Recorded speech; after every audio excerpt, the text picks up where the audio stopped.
Hi, welcome to lesson 11 on the Special Operations Candidate course. In this lesson we're going to be talking about mental unpreparedness as a cause of attrition as well. So when we talk about mental unpreparedness, we could get really granular in this and come up with maybe 20 or 30 or even more scenarios that we could call mental unpreparedness, but we're not going to do that. We're going to stick to three basic ideas. I find that we can get the majority of the information across keeping the ideas as simple as possible and keeping it to about 3 or less. It works a lot better than trying to remember 15 different scenarios, obviously. So what we're going to talk about in accordance with mental unpreparedness is character, and we're going to be talking about what we consider to be good character. We're going to be talking about confidence. We did mention confidence in the last lesson.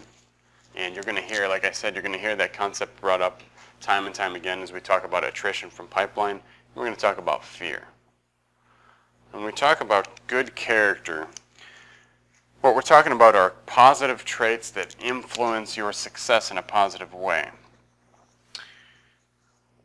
And if you have these positive traits, success tends to go up for you. Now, what kind of positive traits are we talking about? I think there's all sorts of positive traits that you've probably heard of before. We have integrity. We have perseverance. Okay, let's say if you don't have integrity, for example.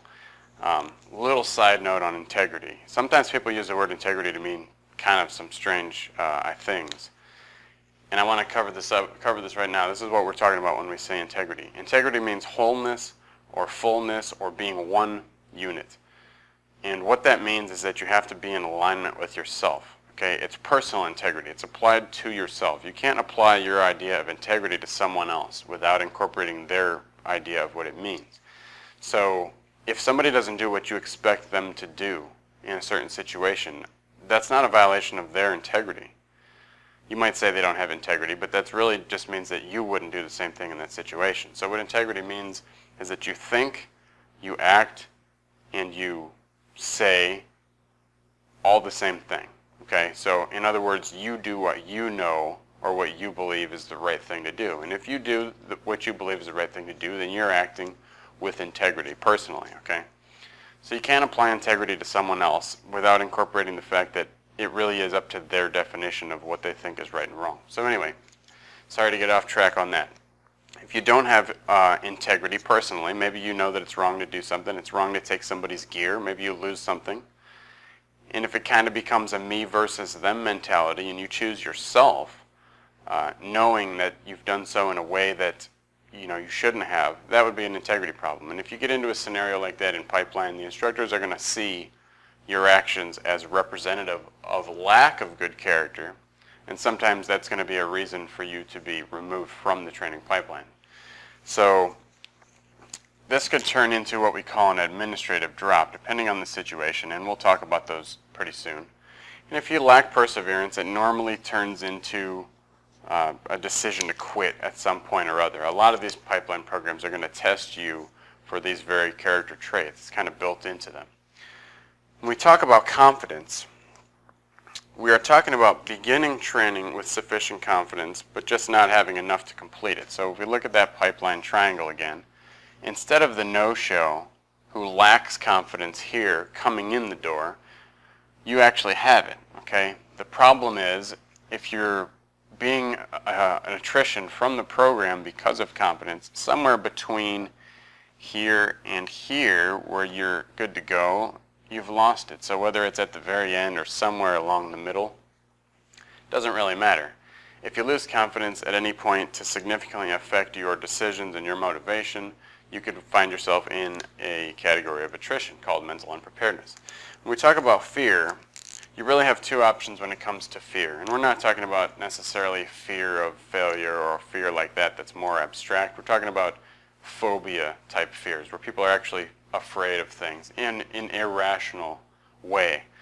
So you have two options when it comes to dealing with fear as part of your pipeline.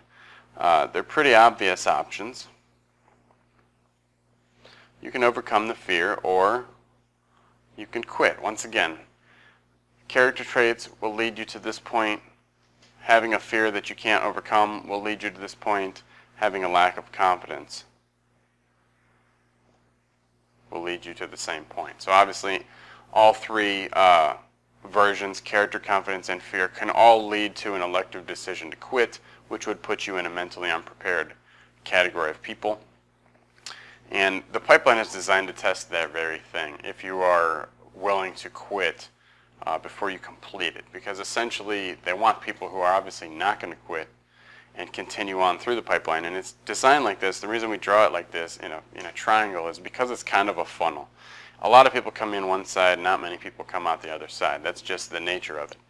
So here's the problem with fear. Often you don't have much time to overcome that fear. Okay? And if you wait to overcome a fear until pipeline, if you don't kind of proactively deal with it, let's say that you have a fear of heights, and you're going to be in a special operations pipeline where you might have to do free fall jumping, okay, especially in the military professions.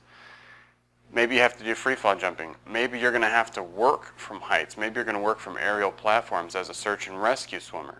Okay? A search and rescue swimmer who does not have to free fall as part of their job might not think, hey, one day I may be on a helicopter and have a serious problem with hanging onto a cable while they lower me down 100 feet. If you have a fear of that, pipeline is not the time to try and overcome that to train to overcome that problem. So what's going to happen if you try to do that is you're going to often run out of time. Okay, you don't have a very good success rate overcoming fear in a short period of time. And what's going to happen in pipeline is today we're going to work on aerial platforms, gear up, and we're going to work on it. And you're going to be on, such and such helicopter doing this, and that's the decision you're going to have to make. Whoa, wait a minute, I'm not ready for this. Well, you've only got a few minutes to get ready. So can you get ready? Let's say you've got, a 30-minute warning order or something. Can you get ready and overcome that fear in 30 minutes? Probably not very successfully, depending on how long it's been a problem for you. So that's something you're going to want to work on proactively and deal with before you come in on day one, because you don't know at what day in the program or how much time you're going to have to deal with that. The best way to overcome these is to deal with them ahead of time so that you're going in without fear. Okay? So whether it's character, confidence, or fear, we kind of call all three of those mental unpreparedness. We have a way of dealing with mental unpreparedness through the psychology part of our curriculum. So we're going to try and mitigate all these problems built into the way that we train throughout this program. So the next lesson is going to be on false expectations.